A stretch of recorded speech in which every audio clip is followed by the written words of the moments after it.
අයිබෝවන් සියලු දෙනාටම ඔන්න ගොඩක් දෙනෙක් ආසාවෙන් බලාගෙන හිටිය වීඩියෝ එකක් තමයි අද අරගෙන ආවේ. මෙන්න මේ ට්‍රාන්සිස්ටර් ඇම්ප් එක කොහොමද අඩුම මුදලකින් නිර්මාණය කරගන්නේ කියලා තමයි අද ඔයගොල්ලන්ට කියලා දෙන්නේ. ඔයගොල්ලන්ට ඇහෙන්න ඇති මේ ඇම්ප් එකේ සවුන්ඩ් එක කොහොමද කියලා. ගොඩක්ම ක්ලියර් සවුන්ඩ් එකක් තමයි මේ ඇම්ප් එකේ තියෙන්නේ. ඒ වගේම තමයි හොඳ පවර්ෆුල් ඇම්ප් එකක් කියලාත් මේක මතක් කරනවා. මේ වීඩියෝ එක අනිවාර්යයෙන්ම ඔයගොල්ලන්ගේ යාළුවන්ටත් බලන්න ෂෙයා කරන්න. අපි යන් වීඩියෝ එකට.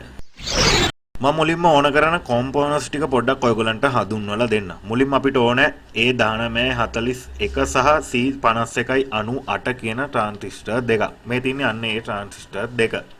ඊළඟට 2n55 51 කියන ට්‍රාන්සිස්ටර් දෙකකුත් ඕන වෙනවා. තවත් මේකට අපිට ට්‍රාන්සිස්ටර් දෙකක් ඕන වෙනවා. ඒ තමයි 2n54.1 කියන ට්‍රාන්සිස්ටර් එක. ඊළඟට බලමු අපි මේකට ඕන කරන කැපැසිටර් මොනවද කියලා. ci වෝල්ටේජ් එක 35ට වැඩි කැපැසිටර් එකක් ඕන වෙනවා.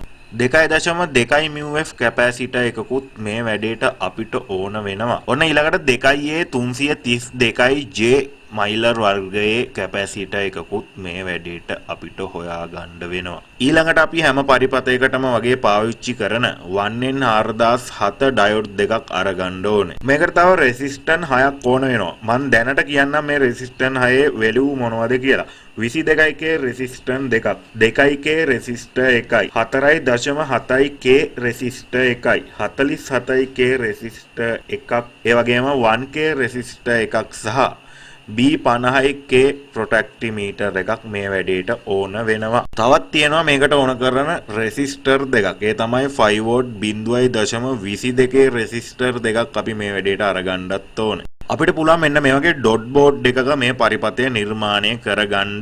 ඒ වගේම තමයි ට්‍රාන්සිස්ටර් දෙක රත් වෙනවට මෙන්න මේ වගේ හීට් සින්ක් එකක් හොයාගන්නත් ඕනේ. මීට වඩා ටිකක් ලොකු හීට් සින්ක් එකක් අරගන්න තියෙනවා නම් තමයි මේ වැඩේට ගොඩක් හොඳ. ඒ වගේම තමයි මම දැන් මෙච්චර වෙලා ඔයගොල්ලන්ට කිව්වා මේ කොම්පෝනන්ට්ස් ටික මම පහළ ඩිස්ක්‍රිප්ෂන් එකේ පිළිවෙලකට ලිස්ට් කරලා තියන්න. එතකොට ඔයගොල්ලන්ට පුළුවන් ඒ ලිස්ට් එක බලාගෙන වෙළඳපොළට ගිහිල්ලා මේ ටික මිලදී ගන්න. ඩොට් බෝඩ් වල මේ පරිපතය නිර්මාණය කරද්දී ඔයගොල්ලන්ට හරියටම තේරුම් ගන්න හරි අමාරුයි. මොකද මේ කොම්පෝනන්ට්ස් එකින් එකට සම්බන්ධ වෙන විදිය ගැන ඔයගොල්ලන්ට අදහසක් ගන්න බැරි වෙයි හරියට. ඒකින්ද මම මෙන්න මේ විදියට පරිපතයේ රූප සටහන ඔයගොල්ලන්ට කොලයක ඇඳලා පෙන්නන්නම් පොඩ්ඩක් තේරුම් කරලා. එතකොට ඔයගොල්ලන්ට හරිම ලේසියෙන් පුළුවන් මේක නිර්මාණය කරගන්න. මේ ඇම්ප් එකට ඕන කරන ප්‍රධාන ට්‍රාන්සිස්ටර් දෙක a1941 ට්‍රාන්සිස්ටර් එකයි, c5198 කියන ට්‍රාන්සිස්ටර් එකයි මම මේ විදියට ඇඳ ගන්නවා. ඊළඟට මම මුලින් කිව්ව 5 වෝල්ට් රෙසිස්ටර් දෙකත් ඇඳ ගන්නවා මේ ට්‍රාන්සිස්ටර් දෙක මැද්දෙන්. මම දැන් මේ කළු පාට පෑනෙන් අඳින්නේ කොම්පෝනන්ට්ස් එකින් එකට සම්බන්ධ වෙන්න ඕන විදිය. මම මේ පින් එකෙන් මේ පින් එකට මෙහෙම සම්බන්ධ වෙන්න ඕන කියලා කියන්න යන්නේ නැහැ. එතකොට ඔයගලන්ට තේරෙන්නේ නැහැ. ඊට වඩා ලේසි ඔයගොල්ලන්ට මේ වීඩියෝ එක මේ විදියට ටික ටික බල මේ පරිපතය නිර්මාණය කරගන්න එක. දැන් මම ඊළඟට අදින්නේ 2n54.1 කියන ට්‍රාන්සිස්ටර් දෙක. මේ ට්‍රාන්සිස්ටර් දෙක අදිද්දි මම ඔයගොල්ලන්ට පෙන්වන්න මේ ට්‍රාන්සිස්ටර් එකේ දැන් මූණත මගේ පැත්තට හරවෙන්න තමයි මම මේකේ ඇන්දේ. හැබැයි මේ જાතියෙම අනිත් ට්‍රාන්සිස්ටර් එකේ මම අදිද්දි අනිත් අතට අදින්නේ. කියන්නේ මූණට අපිට විරුද්ධව තියෙන විදියට. හොඳට මතක තියාගන්න මේ විදියට ඔයගොල්ලෝ මේ වීඩියෝ එක බලාගෙන මේ පරිපතය නිර්මාණය කරද්දි ට්‍රාන්සිස්ටර් ටික බෝඩ් එකට සම්බන්ධ කරන්න ඕනෙත් මෙන්න මේ විදියට. මේ විදියට මම ආයෙ ඇඳ ගන්නවා 2k රෙසිස්ටන්ස් එක සහ 1n4007 ඩයෝඩ් දෙක. ඩයෝඩ් දෙකේ ඇනෝඩය කැටෝඩය පින් දෙක මම මේ විදියට මාක් කරලා තිනවා. ඔයගලන්ට ඒකින්ද හරිම ලේසියෙන් පුළුවන් මේ ඩයෝඩ් දෙවල පැත්ත හොයාගන්න.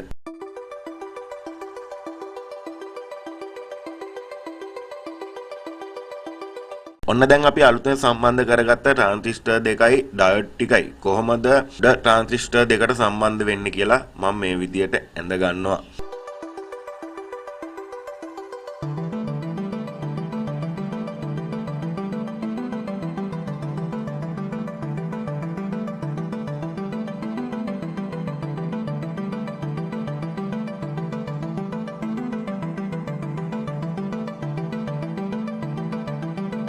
ඊළඟ ට්‍රාන්සිස්ටර් දෙක තමයි 55යි 51 කියන ට්‍රාන්සිස්ටර් දෙක. මම මේ ට්‍රාන්සිස්ටර් දෙකත් මේ විදියට ඇඳගත්තා. ඔයගොල්ලන්ට පේනවා ඇති මේ ට්‍රාන්සිස්ටර් දෙක මේ විදියට දෙපැත්තට තමයි සම්බන්ධ වෙන්න ඕනේ ඉස්සෙල්ලා ට්‍රාන්සිස්ටර් දෙක වගේම. ඊළඟට 4.7K රෙසිස්ටර් එකත් මේ විදියට ඇඳගෙන එක පාත් එකක් මම ඇඳගෙන තියෙනවා. මේක අඳින එක පෙන්වන්න බැරි වුණේ වීඩියෝ එක ඔන් කරන්න අමතක වෙලා. ඔන්න දැන් අපි බලමු මේ ට්‍රාන්සිස්ටර් දෙක කොහොමද අපි කලින් සම්බන්ධ කරගත්ත ට්‍රාන්සිස්ටර් වලට සම්බන්ධ වෙන්නේ කියලා.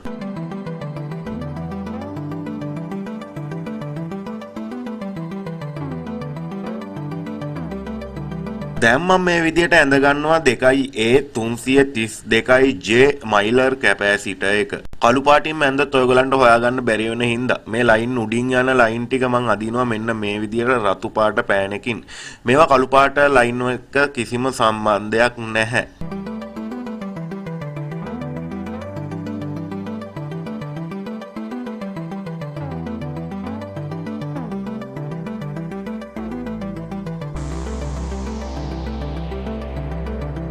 ඊළඟට මම ඇඳගත්තා CI/μF කැපැසිටර් එක සහ 1K රෙසිස්ටන්ස් එකක්. මේ කැපැසිටර් එකේ ධන ඍණ මම මාක් කරලා තියෙනවා. ඔයගොල්ලන්ට පැහැදිලිව පේනවා ඇති. දැන් බලමු මේ කැපැසිටර් එකයි රෙසිස්ටන්ස් එකයි කොහොමද මේ පරිපථයට සම්බන්ධ වෙන්නේ කියලා.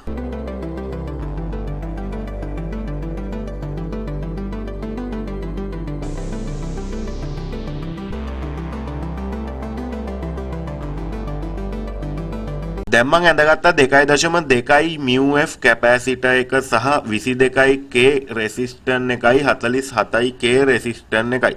දැන් අපි බලමු මේ කොම්පොනන්ට්ස් තුන කොහොමද පරිපථයට සම්බන්ධ වෙන්නේ කියලා.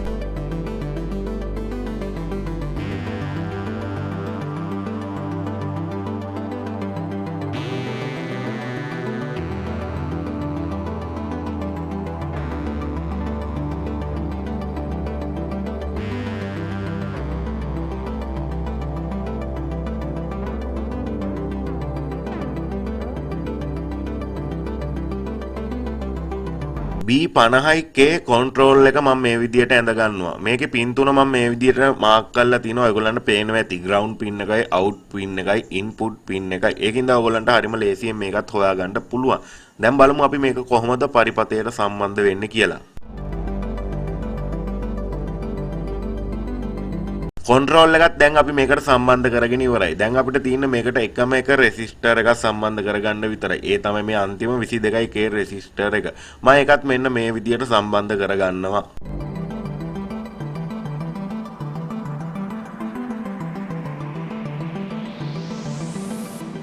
කොන්ට්‍රෝල් එකේ තුන්වෙනි පින් එක නැත්නම් ඉන්පුට් පින් එකට තමයි අපි ඔඩියෝ ඉන්පුට් එක ලබා දෙන්න ඕනේ. ඒ කියන්නේ AUX ජැක් එකෙන් left right කියන ලයින් දෙකෙන් එක ලයින් එකක් අපි මේ තුන්වෙනි පින් එකට සම්බන්ධ කරන්න ඕනේ. ඊළඟට 5 වෝට් රෙසිස්ටර් දෙක මැද්දේ ලයින් එකට තමයි අපි මේ විදියට ස්පීකර් අවුට් ධන ලයින් එක සම්බන්ධ කරගන්නේ.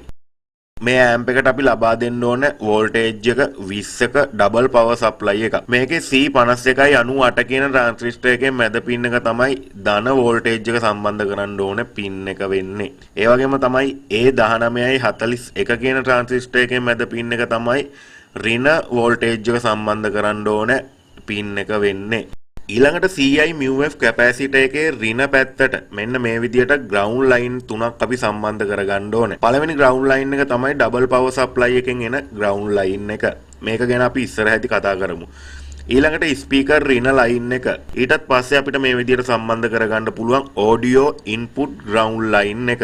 ඔන්න දැන් ඇම්ප් එක නිර්මාණය කරන්න ඕන විදිය රූප සටහනකින් මම මේ විදියට ඇඳලා පෙන්නුවා. දැන් මම මේ රූප සටහනම බලාගෙන මාත් ඇම්ප්ලිෆයර් එක නිර්මාණය කරනවා. එතකොට මොකක් හරි වැරද්දක් තියෙනවා නම් මට ඒක අහු වෙනවා. ඒ හින්දා ඔයගොල්ලන්ට කිසිම ප්‍රශ්නයක් වෙන්නේ නැහැ.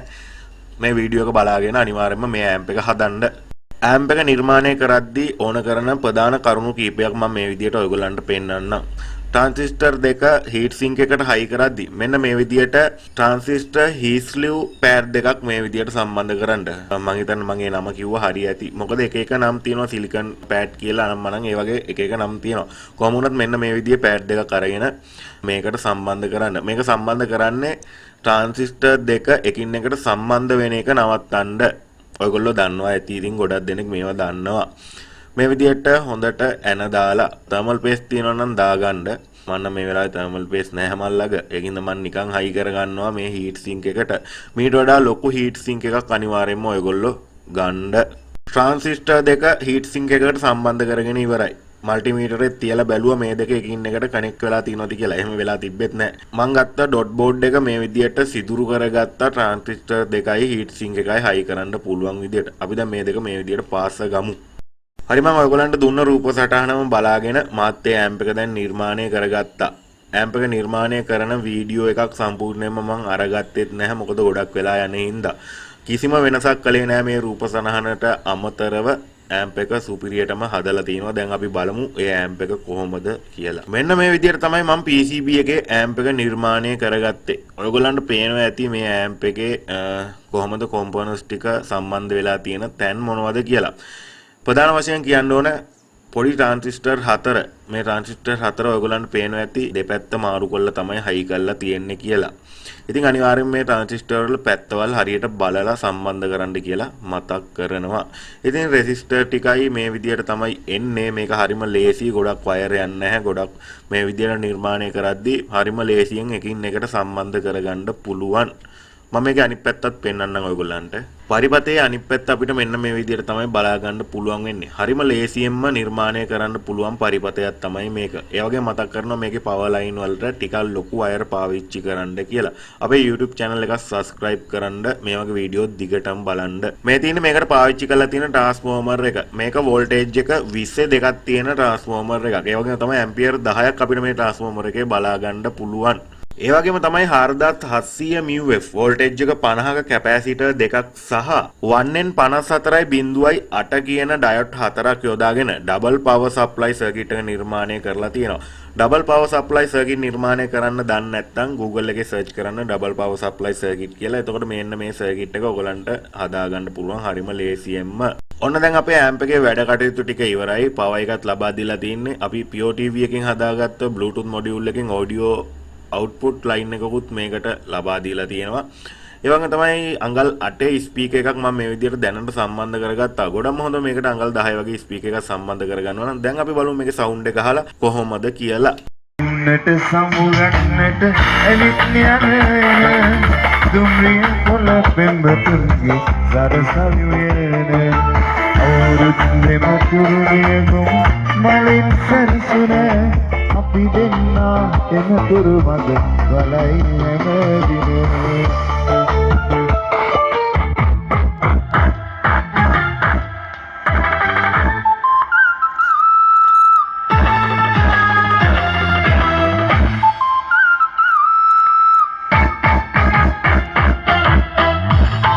ඔන්න අද අඩුම මුදලකින් සුපිරි පවර් ඇම්ප් එකක් අපි නිර්මාණය කරගත්තා. මං හිතනවා ඔයගොල්ලෝ මේ වීඩියෝ එක බලාගෙන මේ ඇම්ප් එක අනිවාර්යයෙන්ම නිර්මාණය කරයි කියලා. බය නැතුව මේක නිර්මාණය කරන්න සුපිරි ඇම්ප් එකක්. ඒ වගේම තමයි අපේ YouTube channel එකත් subscribe කරන්න. මේ වීඩියෝ එක අනිවාර්යයෙන්ම ඔයගොල්ලන්ගේ යාළුවන්ටත් බලන්න share කරන්න. අපේ අනිත් වීඩියෝ share කරලා අපිට full support එකක් ලබා දෙන්න කියලා මතක් කරනවා. අපේ TikTok එක, Facebook page එකත් follow කරලා අපිත් එක්ක දිගටම සම්බන්ධ වෙලා ඉන්න. තවත් මේ වගේ වීඩියෝ එකකින් හම්බෙමු. ඔයගොල්ලන්ට ගොඩක් ස්තුතියි මාත් එක්ක සම්බන්ධ වුණාට.